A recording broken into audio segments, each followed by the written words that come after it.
Okay, so today we are going to discuss basically the three steps that Michael Sawaya talked about in his paper, how to characterize a crystal from an initial data set.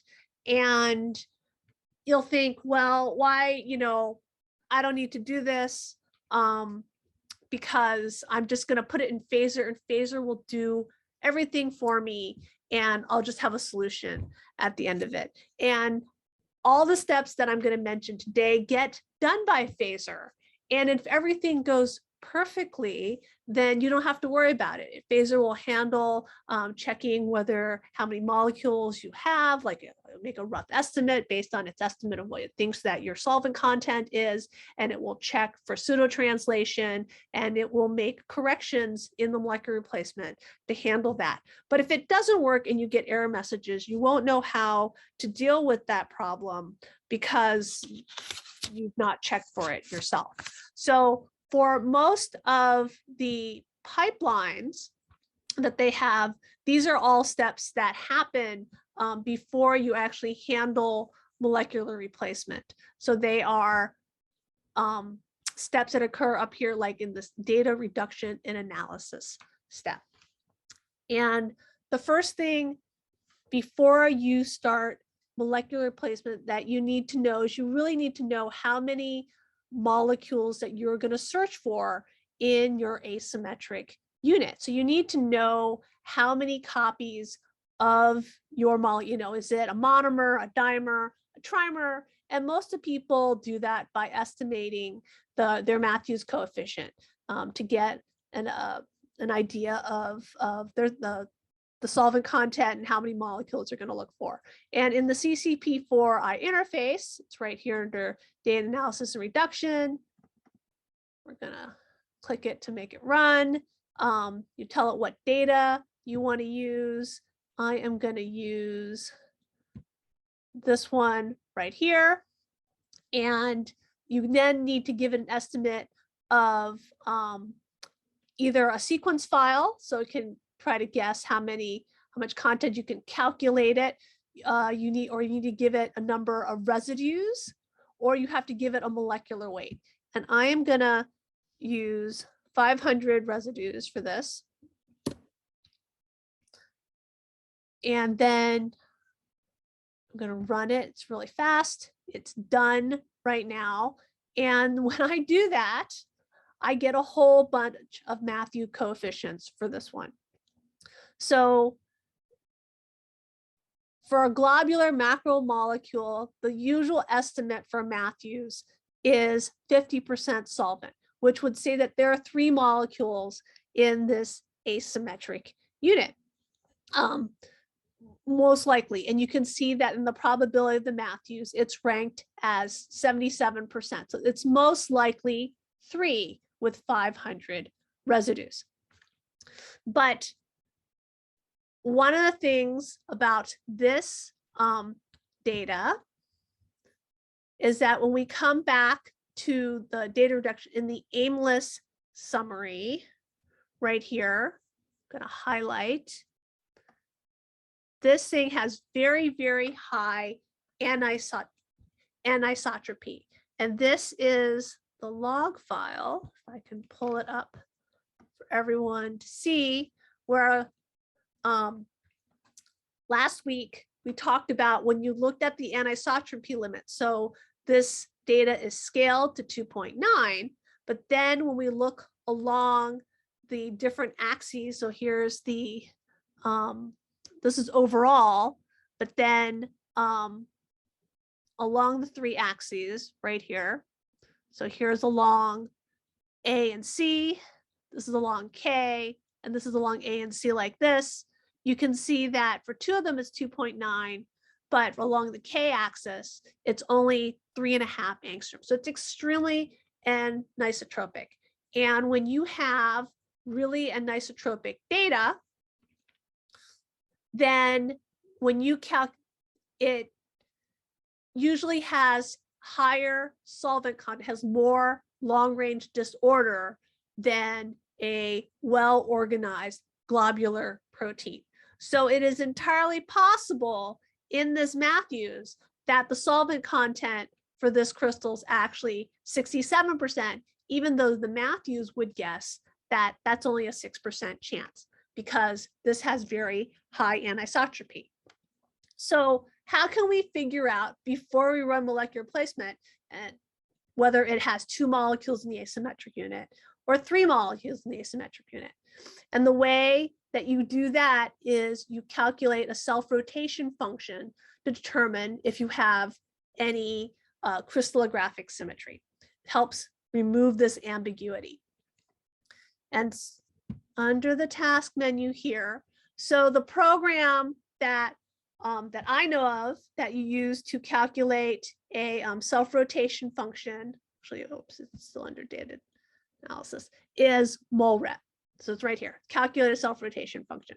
MolRep is also a program to do molecular replacement. Many, I don't want to say all, but many of the molecular replacement programs have been superseded in the last decade, last 15 years by Phaser, which has become very, very powerful and has become the go-to program for doing molecular replacement. But before Phaser dominated the landscape, there were many different programs. And one of them was MolRep. And you can still use MolRep to do molecular replacement. And in the CCP4 suite, you can see it down here, MolRep right here. But when you use, if you use this one, it gives you a whole bunch of different options like search model and stuff to do molecular replacement. And we don't want it. So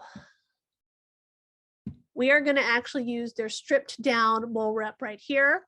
In the old school com file, you would actually use the same command, MolRep, and you would just give it different keywords. So here, well, if we're going to calculate a self-rotation function, we're going to give it the data, and then it has very few options for what you can do for checking the peaks, and we're just going to take all the basic defaults. Going to hit run, and with the self-rotate, so Phaser will do this. It will give you a summary, and it will, let's say you tell it you want 2 molecules, but it calculates a self-rotation and it thinks you can actually have 3. So sometimes you'll be like, I told it I wanted to get 2, but why is it searching for a 3rd one? And then maybe it'll fail because it's wrong because it's using a 50% solvent content. But that's why it sometimes tries to add more molecules. It tries to search for additional or molecules than you have asked it to, because it does calculate a self-rotation function. So when MolRep is done here, it gives you some statistics. It tells you what kind of Patterson peaks it finds. But what we want is the PostScript file down here, which I'm going to right click and hit view. And then I'm going to drag it back here. Okay, so in this self-rotation function, and if you look in the Sawaya paper, there's a big chart. The self-rotation function, the patterns that you see are dependent on the space group that you're in. And in this one, the defaults are, it builds it at 180, at 90 degrees, at 120, and at 60 degrees. Your 180 slice is your 2-fold axis that you look at. Your 90 is your 4-fold axis. Your 120 is your 3-fold axis. And your 60 right here is your 6-fold axis. What this means is that if you find peaks on the axis, then you have a 2-fold or 4-fold or 3-fold or 6-fold axis of symmetry in your unit cell. But when I said that this was dependent on the space group, when I meant this is in P2. And in P2, you expect to see very high peaks along the Y right here. And I'm just going to show you the chart because it's in the Sawaya paper, because it's the only place that I actually know that has a chart where it's all laid out by space group. It's like excellent. And if you never use the Sawaya paper for anything else, this is a wonderful, wonderful reference right here. So you can see right here. So this is the X and this is the Y. So from the Sawaya paper to the mole rep right here, it's rotated 90 degrees. And you can see that in P2, you would expect to see two peaks on the twofold and nothing else in the four, the 4, the 3, the 4, and the 6. And you can see that in other space groups, like if you were in P422, then you would expect to see peaks 1, 2, 3, 4, 5, 6, 7, 8, 9, 10 peaks in the 180. And you would also expect to see a peak, a fourfold axis in the 90-degree slice. So this is a great, great reference right here. I don't know any other location where this has been laid out. And if you ever have NCS and you're confused, or even if you have like, you question, this is the best reference out here for this, for self-rotation functions. Okay, so coming back to here, we expect peaks at 2 peaks, but you can see here, there are 2 other really high peaks. So all of this right here, unfortunately, like when you do it for a table, it's not that clean. There's a lot of noise in this, but it has 2 other very high peaks. So it indicates that this has one, well, so you only care about it in one quadrant because this is a mirror. That one, this protein has 1 2-fold symmetry of axis. So it's most likely, that means an NCS of 2, which means it has a 2-fold symmetry. If it had a 4-fold here, then it would be a tetramer. So there's some noise here, but we don't have any high intense peaks. So this is just like base noise down in here. All this stuff is noise. And if you wanted to make it a little bit cleaner, not quite as noisy, then what you could do is you could run the self-rotation function. Let me see, until I don't want to run it again. And you could come over to advanced options. Where is it? And you can change, oh yeah, it's under advanced. So it says here, from high resolution limit. So, sorry. You can see right here, it went to the maximum resolution of 3 angstroms to build this, and it's very noisy. You can cut the resolution. You can go to a lower resolution, and it will make it a little less noisy. The peaks won't be as high because you're cutting the data, but you can do it. Let's say I'll make it to 5 angstroms, or here I'll make it to 5.5 angstroms. And let me select the data.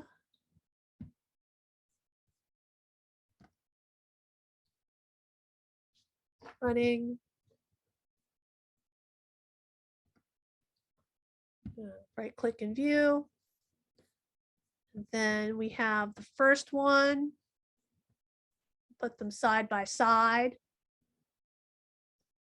Really only care about seeing the 180 slice. So here's at 5.5. You can see we still have these peaks here, and it cleans up a little bit of the noise. This, this data is not really high resolution. It's very anisotropic. And so in practice, the peak detection is, you know, it's not a perfect single dot on your self-rotation function.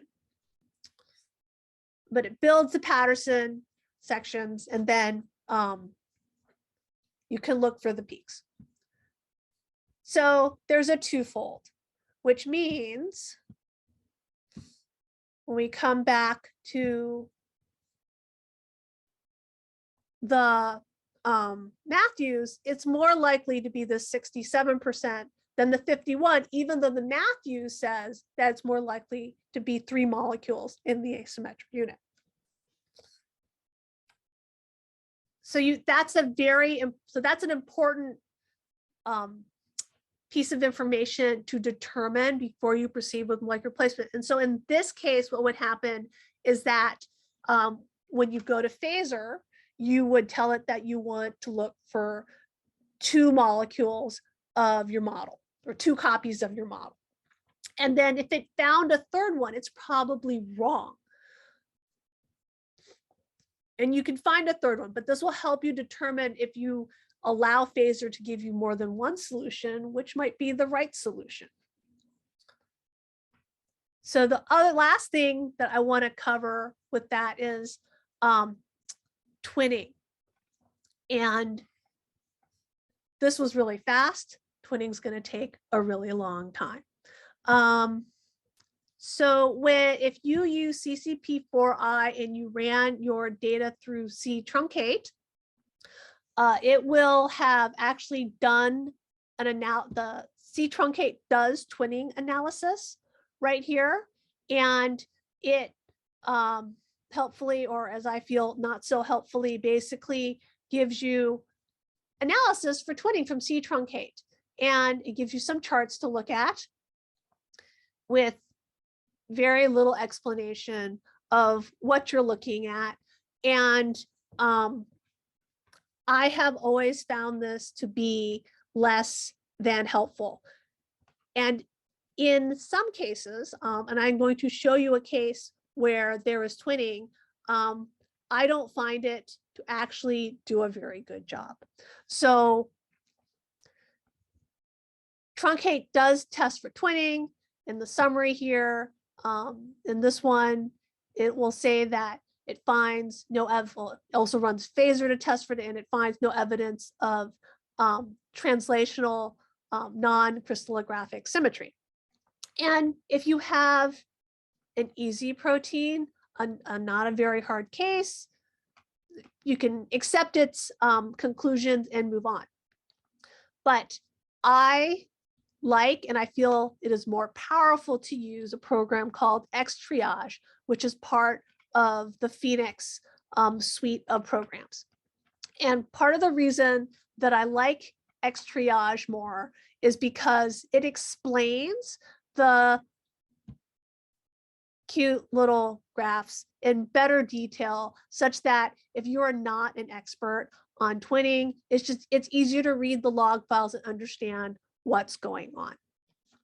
So we're going to leave CCP4I2, and we are going to swap over and go to Phoenix. So Phoenix has a GUI that you can use. You can also use it on the command line. On the I think they might provide an icon. I launch my Phoenix by typing Phoenix, Phenix, on the command line, and it will pop up this GUI for me. In it, just like CCP4, it has a list of commands here, or actually what it does, these aren't the commands, these are the groups. It groups all the programs into what they do. Very similar to, the task menu here in CCP4. So see, like when I minimize this, this is X-ray data reduction analysis. And then when I expand it, it has the individual programs right here. And similarly here, so if I go to data analysis and manipulation and I click it, it pops open many different programs that you can use. So Phoenix and CCP4 are both semi-equivalent suites that compile a bunch of programs together for you to do X-ray crystallography. But there are some programs, so like in CCP4, basically only CCP4 has pointless, and only Phoenix has XTRIAGE. And XTRIAGE is very, very easy to use. When you click on it, it gives you this menu. You can give it a title of what you're going to do, like class example, and then you give it a data set that you're going to work on. So this is the same one that I had previously just shown you in CCP4. You need to make sure that you give it intensities to look at. So you can see here, these are those column labels that I talked about like last week, where, so these are intensities, imine, sig imine. You can see that MTZ also comes with structure factors, but I want to do this with intensities. You don't have to give it an MTZ file. You can give it an XDS ASCII HKL file. You can give it a SCA file, and then you can give it, say, a number of nucleotides that you want to work with. I'll make it 500 right here. And when you run it, then get it to run.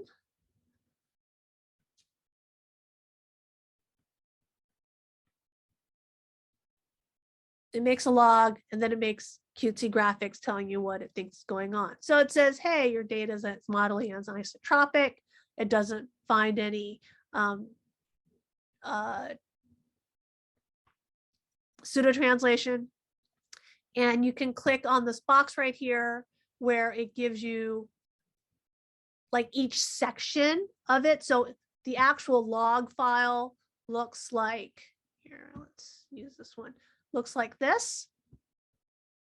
Comes down, and then it has these sort of headers where it talks about solvent content, Matthews coefficient, and in the GUI, it takes each section and it basically, you can just click on it instead of having to scroll through the entire log file. But you can also look at the log file base. If you want to run it on the command line, then very simply, it's here's the command. You give it the name of the phoenix.xtriage. You don't have to give it number of residues. It will run without it. This is just if I want it, and then you give it the name of your file, and that's it. Many different ways to run it for similar results. So here, if you look at the solvent content and the Matthews, so wait, did I do this? Is this the same one? 500. I don't feel like this is the same one. It has a different result. It says you have one copy in the asymmetric unit. I am a little fearful I may have run the wrong data here. I tried to set this up correctly. All right, but if you don't give it, so like here, in this one, oh no, this one I did give it.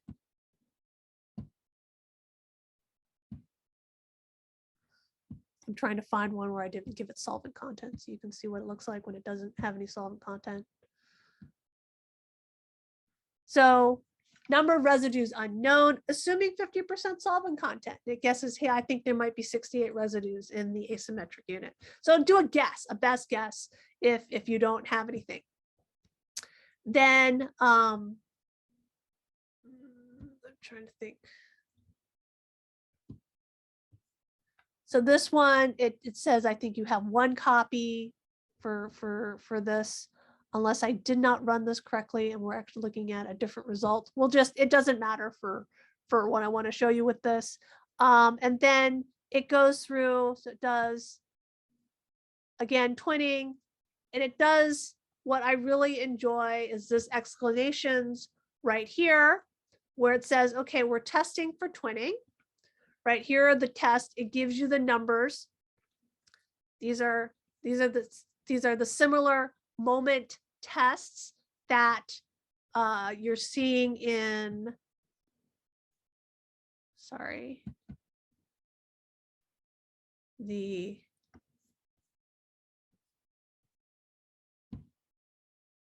right here where you have graphs that are unexplained, that are out of C-truncate. And then it goes on to explain, it says, all right, so you get, at the end, it gives you a multivariate L score. So this is like looking at a p-value. It's a statistics of how significant these numbers are and what it means. And it gives you an explanation of what it says. The multivariate Z-score is a quality measure of the given spread and intensities. Good to reasonable data are expected to have a Z-score lower than 3.5. So therefore, if you have a value higher than 3.5, you could have twinning, right? But if you have a value smaller than that, you don't necessarily not have twinning. And the other thing that I really like about XTRIAGE is that it will look at your space group, it will look at your axes, and it will calculate whether or not you might have a twin law in effect. This is something that C-truncate doesn't give you. And you can use this to determine if you have to apply a twin law later in refinement if you have twinning, because nowadays the refinement programs like Phoenix at Refine are smart enough that if you give it a twin law, it will figure out the fraction of your data that's twinned, and it will refine it as twinned data, and you can still get reasonable statistics and be able to publish it. And you don't have to detwin it yourself.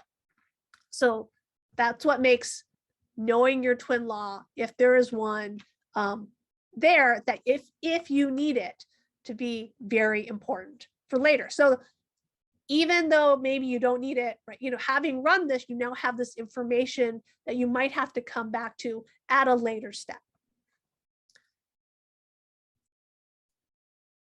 So this data, all right, we're assuming right now that that the summary is all correct, right? It's moderately anisotropic. There's no pseudo-translation. It didn't find any ice rings, and you don't have a lot of like funky, I don't know what the heck is going on with your data. Data looks decent. This is or should be the same data that we did the XDS example on. So, you know, we've talked about how we have partially rolled off this crystal. It's not the best data, right? But there's still not, this is data where, having gone through and looked all this, we may still be able to solve it and get a structure out of it at the end, especially if it's like our only data. But what happens if you have data that's just not the case? It's not, or you think it's good data, but it turns out that it's not. So how can you look at these log files and find out if you have something wrong? So I have here a bunch of log files where there are things wrong. So you can see what they look like. So let me see. So in this one, you can see that it basically builds a Patterson map, and it's going to look for pseudo translation in it. It finds a peak. It says that peak is 5% as high as the origin. The origin will usually be the highest peak.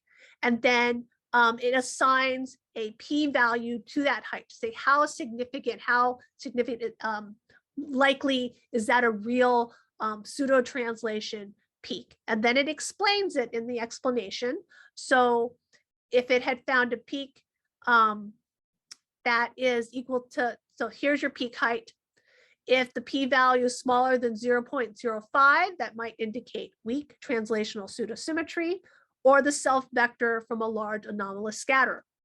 Whereas values smaller than 1 × 10⁻³ is a very strong indication for the presence of pseudo-translational symmetry.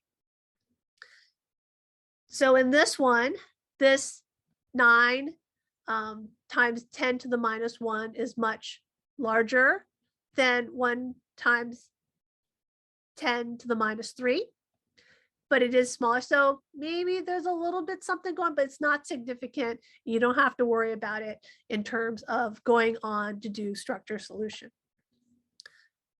Over here, we have an example where there is pseudo translation here.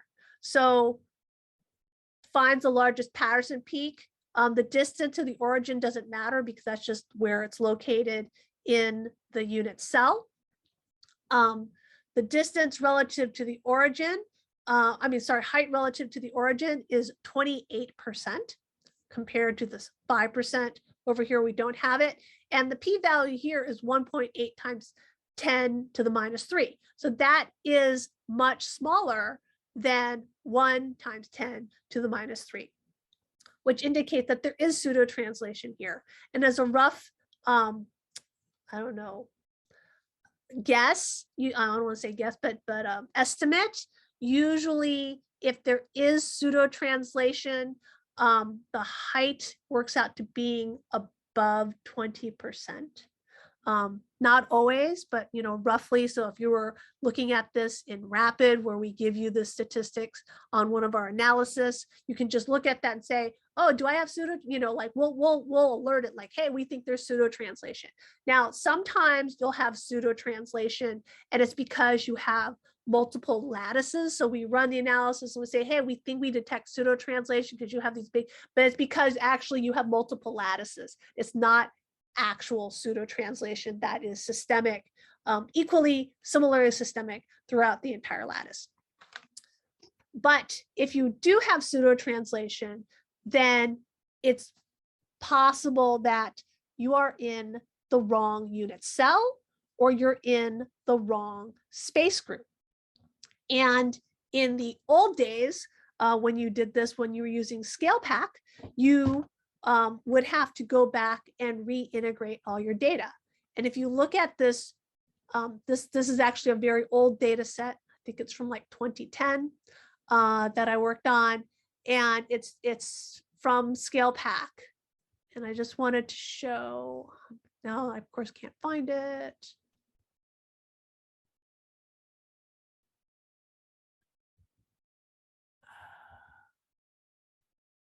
Okay, so the systematic absences here.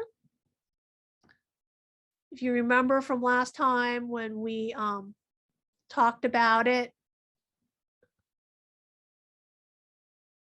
I'm just trying to make this wide enough so you can see the table all the way across.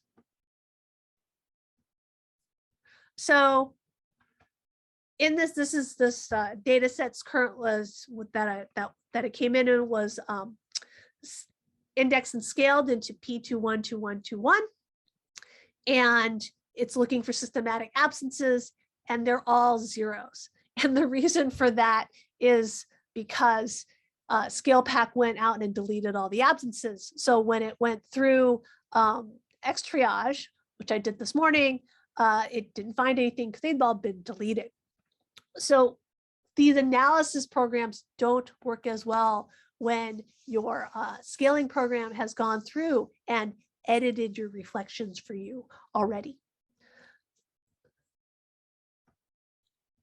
And that is why if we had to change the space group on this, then you would have to go back and reintegrate and well, you wouldn't have to be in the P22 point group, but you would have to rescale it into the right space group with the right screw axes. And when you have pseudo translation, depending on your space group, often that means that your unit cell is too long. So in other words,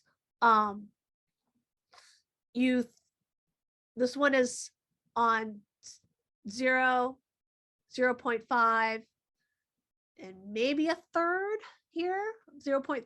It's in fractional coordinates. And so it's possible that you have to shift 2 axes on this unit cell to find the correct unit cell. So in other words, either either B and C, B or C, or B and C are too long, and you would have to basically either divide the axis in half, or you have to divide the axis in a third, or you have to divide them, in a fractional vector, and then rescale into that smaller unit cell.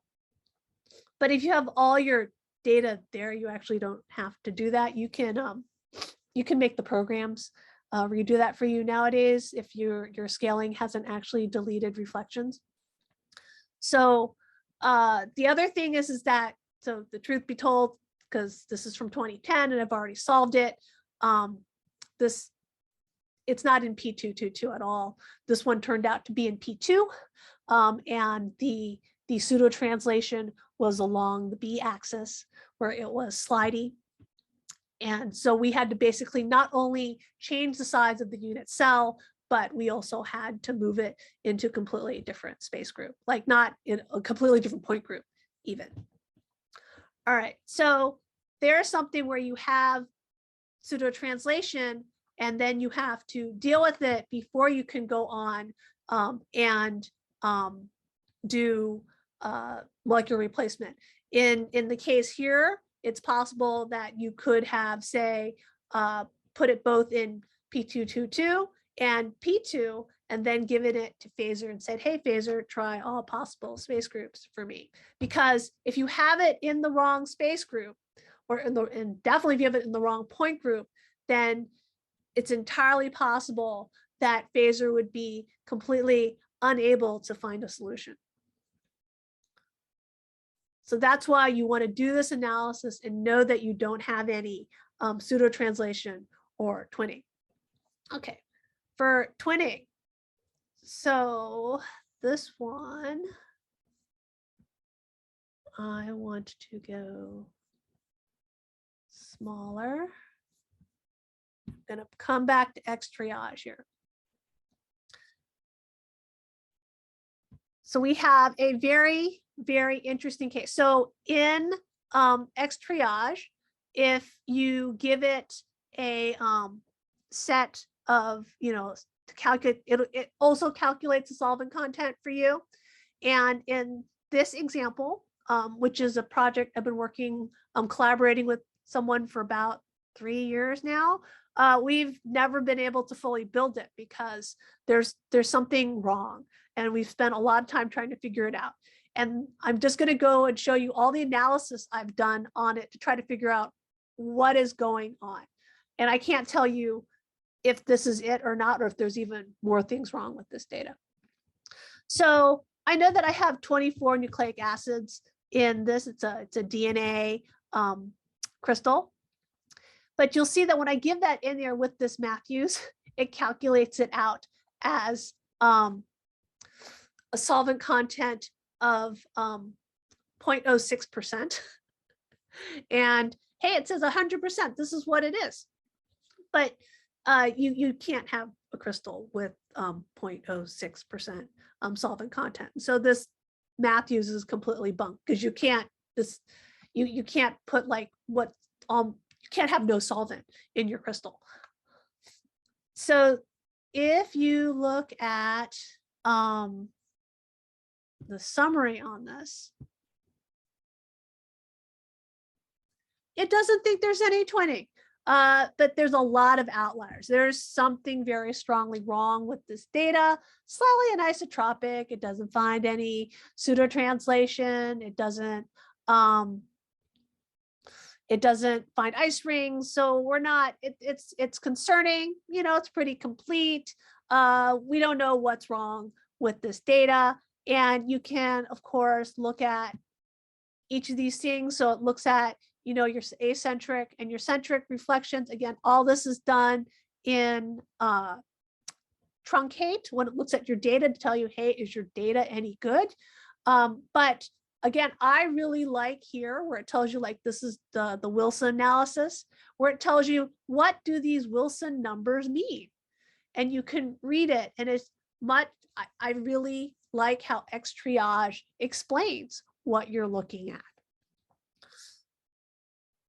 So there doesn't seem to be anything wrong here, except for the fact that when we look at our solvent content, it's absurdly, insanely, impossibly low. So this data is in the space group P622. And if you re-index this from the P622 into a lower symmetry space group, then and you rerun XTRIAGE,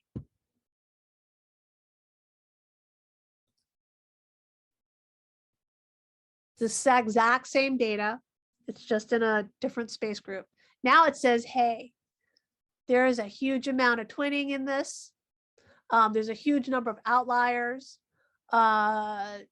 Still no pseudo-translation or ice rings. And if you look at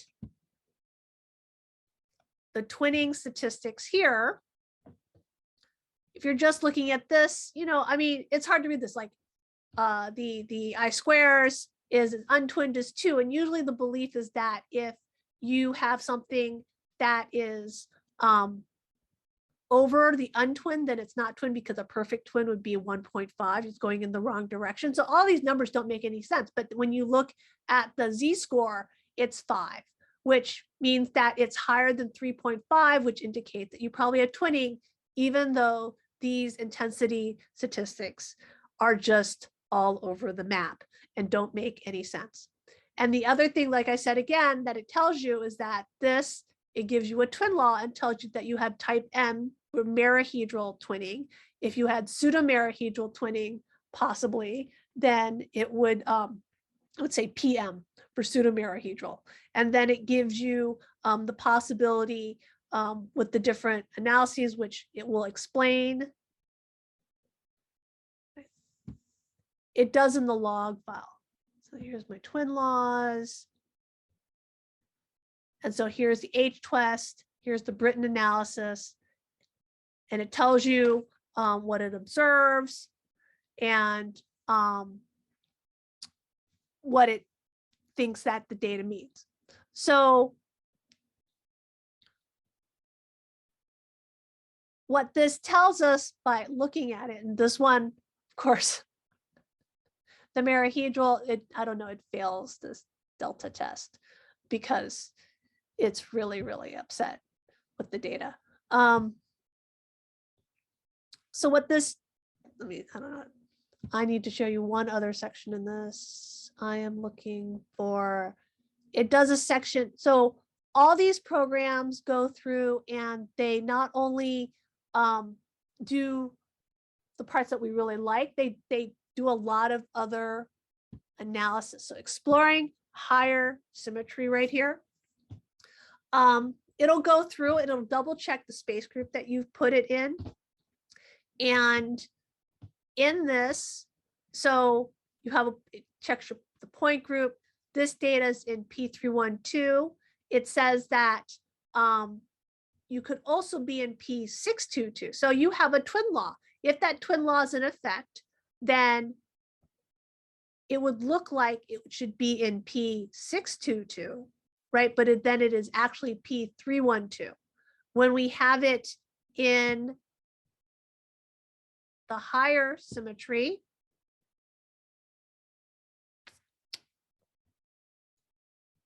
oh, I'm sorry. That's right where I want it? No. I like how I clicked it for free for you before. I'm sorry. Exploring higher.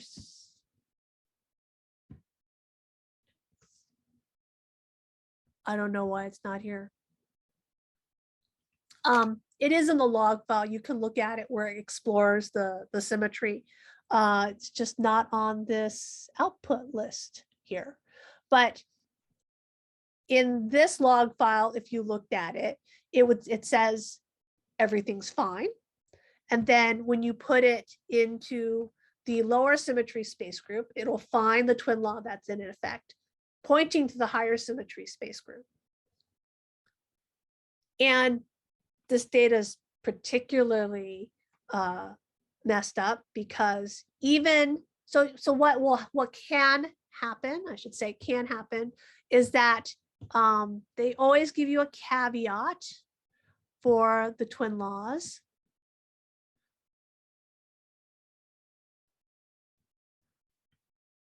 So that's like, okay.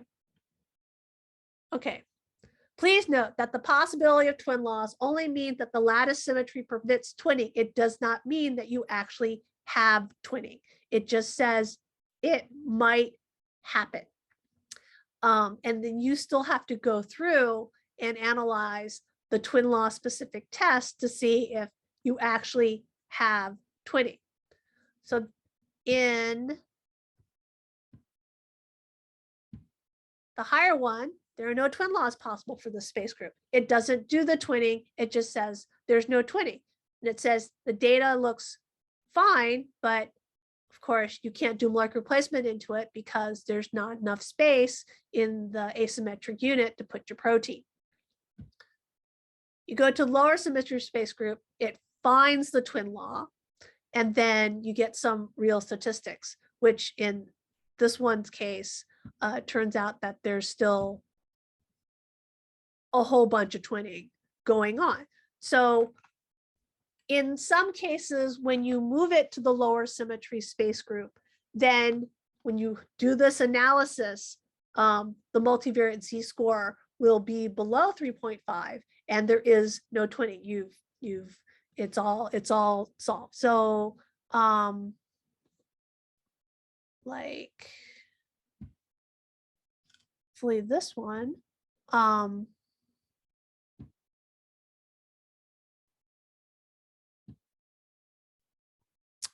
so this one has a pseudo-merahedral twin law in effect. So it's in a lower symmetry where you can see the twin law. And if you explore the higher symmetry, it would tell you, so this data is in P21. The higher symmetry could go to is C222. It has a twin law applied here that you could use for it. And if it was in there, right, if you put this in C222, then it wouldn't see any, the data would look fine in C222, but maybe turns out you can't solve it. So you put it in the lower symmetry space group, and then you look and see if there's any twinning. And in this case, I just want the summary.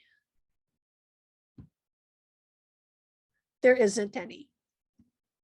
So this number right here is less than 3.5.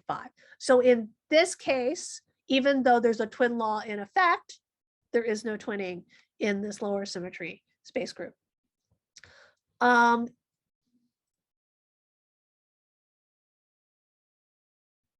Sometimes, like in this data, it doesn't want to ever be C221. But it's possible if you are collecting data on this project and you have multiple lattices present, then because it potentially has a twin law with, you know, a crystal that's not as good, that has a lattice defect, you might end up with data that might mimic something that is twinned or go into a higher symmetry space group, and then you'll be confused. So knowing this about the crystal helps you know which is the correct space group that you want to use, and not to be confused by, oh, this diffracts great, I just have a lot of spots. But you know, you don't just want spots, you want ordered spots, because your structure is all in the ordered spots, not just in the random spots. So that is my spiel about why everyone should run XTRIAGE and not just believe everything Phaser tells you when you give it, you know, and say, just find me a molecule in the asymmetric unit.